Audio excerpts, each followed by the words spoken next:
Hello friends, இன்னைக்கு நம்மளோட இந்த வீடியோல நம்ம எல்லாருக்குமே ரொம்ப பிடிச்ச பானிபூரி எப்படி செய்யலாம் அப்படிங்கிறது பார்க்கலாம். நம்ம பானிபூரி கடையில வாங்கி சாப்பிட்டுப்போம். அதே மாதிரி அதை விட சூப்பரான ஒரு டேஸ்ட்ல இன்னைக்கு நம்ம வீட்லயே செய்ய போறோம். ரொம்ப சூப்பரா வந்திருக்கு. டேஸ்டும் நல்லாவே வந்திருக்கு. கண்டிப்பா நீங்களும் ட்ரை பண்ணி பாருங்க. இந்த பானிபூரியில உருளைக்கிழங்கு ஸ்டஃபிங் வச்சு மிக்சர் கொஞ்சம் வச்சு அது கூடவே நம்ம வீட்டில் செஞ்ச பானிபூரிக்குள்ள தண்ணியும் இன்னைக்கு ட்ரை பண்ணியிருக்கோம். ரொம்ப எல்லாமே டேஸ்ட்டாக வந்திருக்கு. இதே மாதிரி பர்ஃபெக்டாக கரெக்டாக வரணும் அப்படின்னா நம்மளோட வீடியோவை ஸ்கிப் பண்ணாமல் ஃபுல்லாக பாருங்கள். கண்டிப்பாக நீங்களும் ஈஸியாகவே வீட்டில் உள்ள திங்ஸை வச்சு ட்ரை பண்ணலாம். வாங்க இப்போ நம்ம வீடியோக்குள்ளே போகலாம். ஃபஸ்ட்டு ஒரு பவுல் எடுத்துகிட்டு அதில் ரவை போட்டுக்கலாம். ரவை இது மாதிரி ஒரு கப்பில் 3 கப்பு சேர்த்துக்கலாம். ஒரு கப்பு 100 கிராம், 3 கப்பு 300 கிராம் ரவை சேர்த்துக்கலாம். அது கூடவே ஒரு கப் அளவுக்கு மைதா மாவு சேர்த்துக்கலாம். மைதா மாவு 100 கிராம். தேவையான அளவு தூள் உப்பு சேர்த்துக்கலாம். கொஞ்சமாக சோடா உப்பு சேர்த்துக்கலாம். இது சின்ன ஸ்பூனில் 1 ஸ்பூன் அளவுக்கு சோடா உப்பு சேர்த்துக்கிட்டேன். இது எல்லாத்தையுமே நல்லா மிக்ஸ் பண்ணி விடலாம். அந்த சோடாப்பு எல்லா மாவுலேயும் நல்லா மிக்ஸ் ஆகணும். நம்ம சோடாப்பு சேர்த்தோம் அப்படின்னா தான் நமக்கு இந்த பூரி நல்லா உப்பி நல்லா வரும். இப்போ மாவெல்லாம் மிக்ஸ் ஆனதுக்கப்புறம் நம்ம தண்ணி ஊற்றி பிசைஞ்சு எடுத்துக்கலாம். கொஞ்சம் கொஞ்சமாக ஊற்றி பிசைஞ்சிக்கலாம். அப்போ தான் நமக்கு அளவு கரெக்டாக தெரியும். அப்படி இல்லைன்னா ரொம்ப தண்ணியாக போயிடும். இது மாதிரி கொஞ்சம் கொஞ்சமாக தண்ணி ஊற்றி நம்ம நல்லா பிசைஞ்சு எடுத்துக்கலாம்.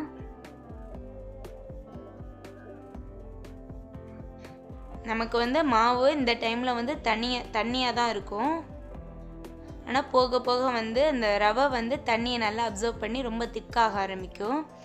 அதனால் ஸ்டார்டிங்கில் தண்ணியாக இருக்கிற மாதிரியும் தண்ணி கொஞ்சம் நிறையாவே ஊற்றி பிசைஞ்சு எடுத்துக்கலாம்.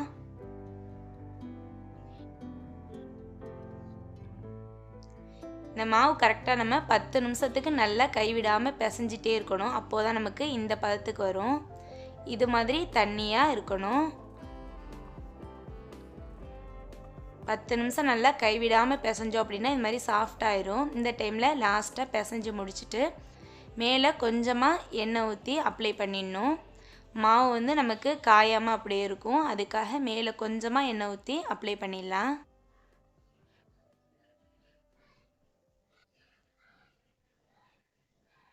இப்போ அதை அப்படியே க்ளோஸ் பண்ணி வச்சுடுவோம்.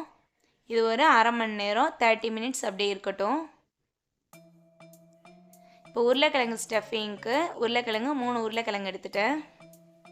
இது 300 கிராம். அது கூடவே வெள்ளை கொண்டக்கடலை 5 மணி நேரம் ஊற வச்சு இது நல்லா ஊறி வந்துருச்சு. 5 மணி நேரம் ஊற வச்சு இதை எடுத்துக்கிட்டேன். இது மாதிரி நல்லா ஊறி வந்திருக்கணும். அப்போ தான் நமக்கு நல்லா ஈஸியாக வெந்து வரும். இப்போ இது ரெண்டையுமே நம்ம வேக வச்சு எடுத்துக்கணும்.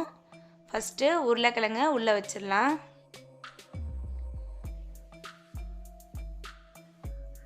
இதுக்கு தேவையான அளவு தண்ணி ஊற்றிக்கலாம். கொஞ்சமாக உப்பு சேர்த்துக்கலாம். நம்ம கொண்டைக்கடலை வேக வைக்கிறதுக்கும் தனித்தனியாக வேக வைக்க வேணாம். அதே ஒரு குக்கர்லேயே ரெண்டையுமே வேக வச்சிடலாம். நமக்கு ஈஸியாக வேலை முடியும். உள்ளே ஒரு சின்ன பாத்திரம் வச்சுட்டு அது உள்ள கொண்டைக்கடலை போட்டுடலாம்.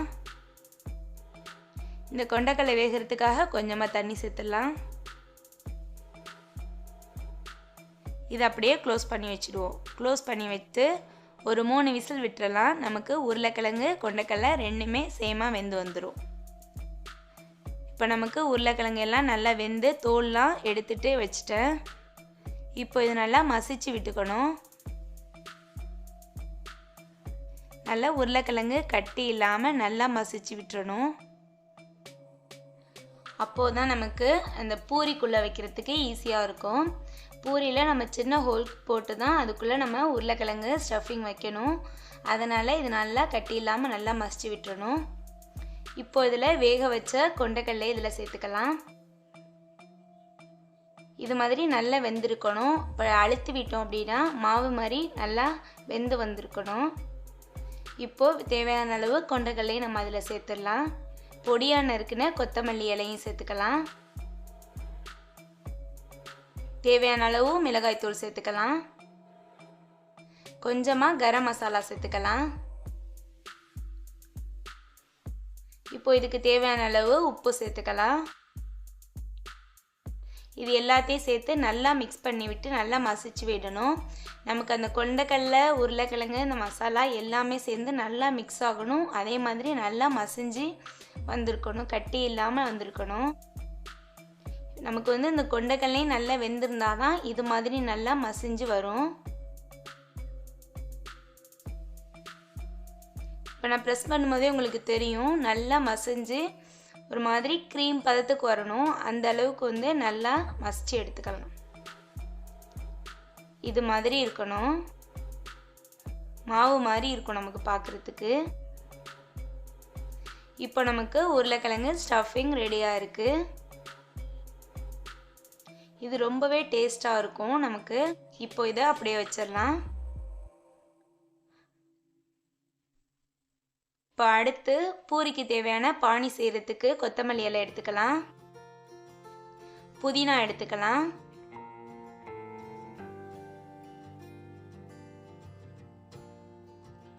அது கூடவே ஒரு எலுமிச்சம்பழம் அளவுக்கு புளி எடுத்து ஊற வச்சுக்கலாம். இப்போ இதை அரைக்கிறதுக்கு மிக்ஸி ஜார் எடுத்துட்டு நம்ம எடுத்து வச்சிருக்க கொத்தமல்லி இலையை அதில் மாற்றிக்கலாம். அது கூடவே புதினா இலையையும் அதிலே சேர்த்துடலாம். 3 பல்லு பூண்டு சேர்த்துக்கலாம். ஒரு சின்ன துண்டு இஞ்சி சேர்த்துடலாம். நமக்கு காரத்துக்கு தகுந்தாப்புல மிளகாய் சேர்த்துக்கலாம். நான் ஒரு பச்சை மிளகாய் சேர்த்துக்கிட்டேன்.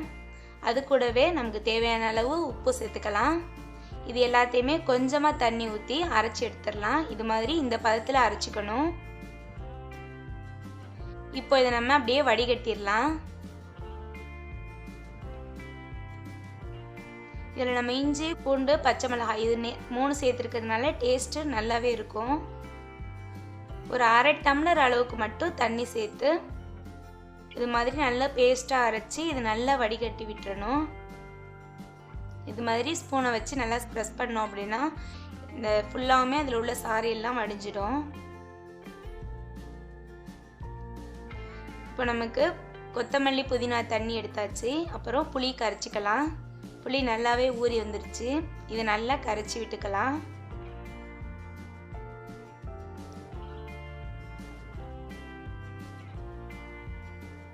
இப்போ அதையும் வந்து வடிகட்டிக்கலாம். புளி சக்கையெல்லாம் இறங்காத மாதிரி வெறும் தண்ணியை மட்டும் நல்லா வடிகட்டி விட்டுறலாம். இந்த பானி வந்துட்டு நமக்கு ரொம்ப தண்ணியாக இருக்கக்கூடாது, கொஞ்சம் திக்காக இருந்துச்சு அப்படின்னா தான் நமக்கு அதோட டேஸ்ட் வந்து கரெக்டாக கிடைக்கும். இந்த அளவுக்கு தண்ணியே நமக்கு கரெக்டாக இருக்கும். இப்போ நமக்கு கரெக்டாக வந்துடுச்சு. இப்போ இதில் கரம் மசாலா கொஞ்சமாக சேர்த்துக்கலாம். நான் உப்பு ஏற்கனவே சேர்த்துட்டேன். இப்போ எனக்கு பத்தாததுனால கொஞ்சமாக உப்பு சேர்த்து நல்லா மிக்ஸ் பண்ணி விட்டுக்கலாம். இப்போ நமக்கு பானிபூரிக்கு தேவையான ரொம்பவே முக்கியமான பானியும் ரொம்ப டேஸ்ட்டாகவே ஃபாஸ்ட்டாகவே ரெடி ஆயிடுச்சு. இது ரொம்ப டேஸ்ட்டாக வந்திருக்கு. இப்போ இதுவும் அப்படியே வச்சிடலாம். இப்போ நமக்கு உருளைக்கிழங்கு ஸ்டஃபிங் ரெடியாக இருக்குது. அது கூடவே பானிபூரிக்கு ரொம்ப முக்கியமான பானியும் ரெடியாக இருக்குது. இது அப்படியே இருக்கட்டும். அடுத்து நம்ம பூரி செய்கிறதுக்கு ரெடி பண்ணலாம். அரை மணி நேரம் கழிச்சாச்சு. மாவு நல்லா ஊறி நல்லா சாஃப்டாக வந்துடுச்சு. இப்போ இதை நான் தரையை நல்லா க்ளீன் பண்ணிட்டேன். இப்போ நம்ம இதிலே செஞ்சிடலாம். மாவு எடுத்துட்டு மூணாக பிரிச்சுக்கலாம். அப்போ தான் நமக்கு வளர்க்குறதுக்கு கொஞ்சம் ஈஸியாக இருக்கும். அதுக்காக நான் கொஞ்சம் சின்ன சின்னதாக மொத்த மாவையும் 3ஆக பிரிச்சுட்டேன். இதை 3ஐயும் நல்லா உருண்டை பிடிச்சிக்கலாம். ஃபஸ்ட்டு 2 எடுத்து அதை மூடி வச்சுருவோம். காயாமல் இருக்கிறதுக்காக அது 2ஐயும் மூடி வச்சுட்டு ஃபஸ்ட்டு நம்ம இப்போ 1ல் செய்யலாம். அது வரைக்கும் அது மூடி இருக்கட்டும். மைதா மாவு எடுத்துக்கலாம். வளர்க்குறதுக்காக கொஞ்சமாக கீழே தூவி விட்டுக்கலாம். சப்பாத்தி கட்டையிலையும் இது மாதிரி செஞ்சு பார்க்கலாம். இதனால் மாவு ஃபுல்லாக அப்ளை பண்ணிவிட்டு தரையில் ஒட்டாத மாதிரி செய்யணும். நமக்கு எந்த அளவுக்கு தேவையோ ஒட்டாமல் வருமோ அந்த அளவுக்கு மாவு தூவி விட்டுக்கிட்டு இது மாதிரி வளர்க்கணும். நல்லா ப்ரெஸ் பண்ணி விட்டு அழுத்தி விட்டு வளர்த்துட்டே இருக்கணும்.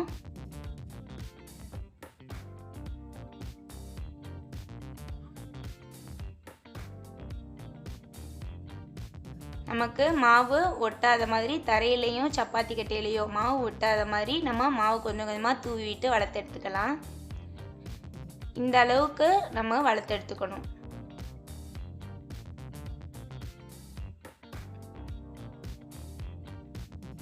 இப்போ நான் ஒரு மூடி எடுத்துக்கிட்டேன். இது ஒரு சின்ன டப்பாவோட மூடி. நமக்கு எந்த அளவுக்கு மூடி வேணுமோ அது மாதிரி எடுத்துக்கணும். இந்த ஓரம் வந்து நல்லா ஷார்ப்பாக இருக்கணும். அது மாதிரி மூடி எடுத்துக்கலாம். இது மாதிரி வச்சு ப்ரெஸ் பண்ணோம் அப்படின்னா நமக்கு ஷேப் கிடச்சிடும். நமக்கு சின்னதாக வேணும் அப்படின்னா சின்ன ஷேப்பில் பண்ணிக்கலாம். கொஞ்சம் பெருசாக வேணும்னா அதையும் ட்ரை பண்ணிக்கலாம். நான் கடையில் கிடைக்கிறத விட இன்னும் கொஞ்சம் சின்ன ஷேப்பாக தான் நான் இன்றைக்கி ட்ரை பண்ணுறேன். ஏன்னா அப்போ தான் நமக்கு சாப்பிட்றதுக்கு கொஞ்சம் ஈஸியாக இருக்கும். பிள்ளைங்களுக்கும் வாயில் ஃபுல்லாக வச்சு சாப்பிட முடியும். அதனால் இன்றைக்கி நம்ம கடையில் கிடைக்கிறத விட கொஞ்சம் சின்ன ஷேப்பில் அந்த உருண்டையை வந்து எடுத்துக்கலாம்.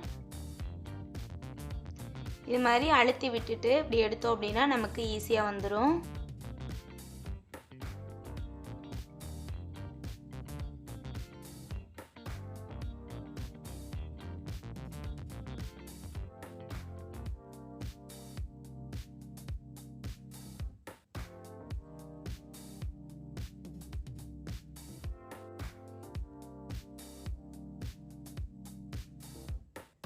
நம்ம எல்லாத்தையுமே எடுத்தாச்சு. பேலன்ஸ் இருக்க மாவை மறுபடியும் உருண்டை பிடிச்சி வளர்த்து எடுத்து இதே மாதிரி அச்சு வச்சு எடுத்துக்கணும்.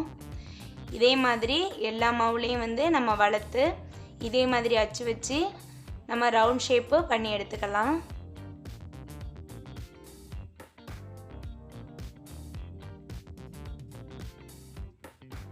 இப்போ நம்ம எல்லாத்துலேயுமே வந்து அச்சு வச்சு ரவுண்ட் ஷேப் எடுத்தாச்சு பூரி செய்கிறதுக்கு. இப்போ அடுத்து நம்ம எண்ணெயில் போட்டு பொரிச்சு எடுக்கணும்.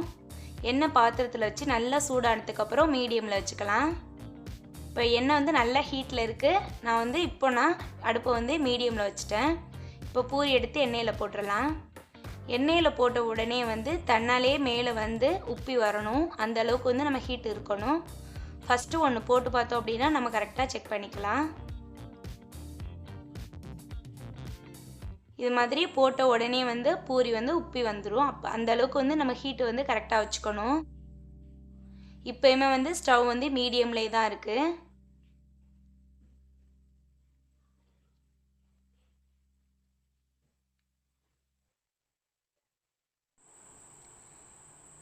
பூரி இன்னுமே நல்லா செவந்து வரணும். அது வரைக்கும் நம்ம ஆயிலில் வந்து நல்லா ஃப்ரை பண்ணிக்கலாம்.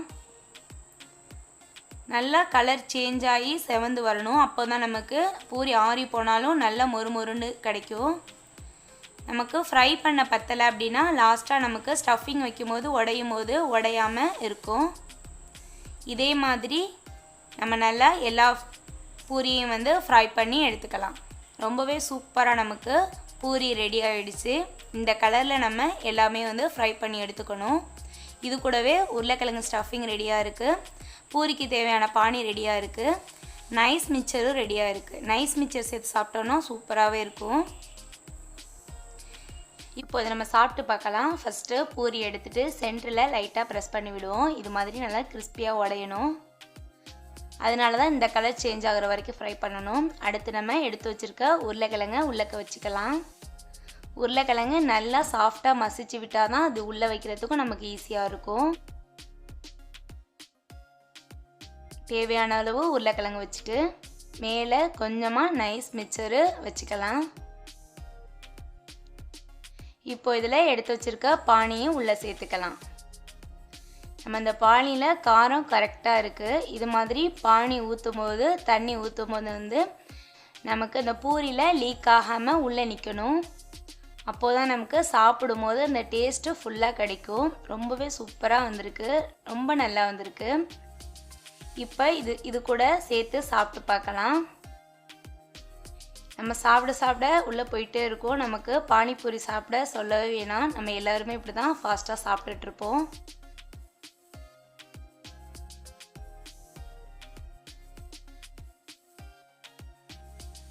ரொம்பவே நல்லா வந்திருந்துச்சு. கண்டிப்பாக நீங்களும் ட்ரை பண்ணி பாருங்கள், உங்களுக்கு ரொம்ப பிடிக்கும். பிள்ளைங்களுக்கு தகுந்தாப்புல நம்ம வீட்டிலேயே காரமும் கம்மி பண்ணி செஞ்சுக்கலாம். இந்த வீடியோ உங்களுக்கு யூஸ்ஃபுல்லாக இருக்கும்னு நினைக்கிறேன். அப்படி உங்களுக்கு இந்த வீடியோ யூஸ்ஃபுல்லாக இருந்துச்சு அப்படின்னா மறக்காமல் லைக் பண்ணுங்கள், சப்ஸ்கிரைப் பண்ணுங்கள். இந்த சீசன் வந்து ரெய்னி சீசன், அதனால் இந்த டைமில் நம்ம பானிபூரி செஞ்சு சாப்பிட்டோன்னா ரொம்ப நல்லாயிருக்கும். நம்ம பிள்ளைங்களுக்கு வீட்டிலையே சுத்தமாக செஞ்சு கொடுக்கலாம். இந்த வீடியோ உங்களோட ஃப்ரெண்ட்ஸ் அண்ட் ஃபேமிலி மெம்பர்ஸ்க்கும் யூஸ்ஃபுல்லாக இருக்கும்னு நினச்சிங்கன்னா அவங்களுக்கும் ஷேர் பண்ணுங்கள். ஓகே, தேங்க்யூ, பாய். அடுத்த வீடியோவில் இன்னும் ஒரு சூப்பரான ரெசிபியோடு உங்களை நான் மீட் பண்ணுறேன்.